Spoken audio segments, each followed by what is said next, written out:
So how do we test for food sensitivities? Well, there's two common tests out there. One of them is called IgG, and the other one is called MRT, or mediator release test. So you have, I put some things up here and I'll explain. Your immune system has various triggering mechanisms. One of those is IgG, you've got IgM, you've got amines, and various other ones. These triggering mechanisms, in turn, activate your white blood cells.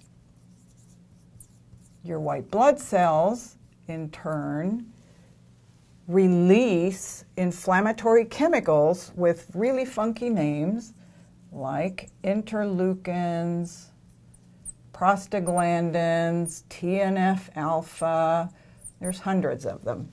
And these chemicals are the ones that actually travel through the bloodstream, directly causing migraines and chronic headaches and arthritis and IBS, irritable bowel syndrome, or inflammatory bowel disease, or fibromyalgia. So you can measure IgG, but just because you have a lot of IgG does not necessarily mean that your immune system is producing these inflammatory chemicals. We all have IgG and IgM and all of these things in our body. That's a natural part of living.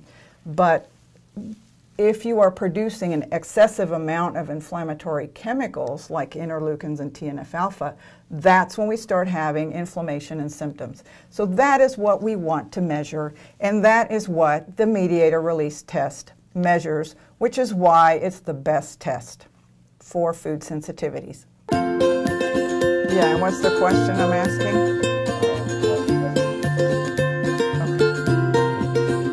Okay. Take it.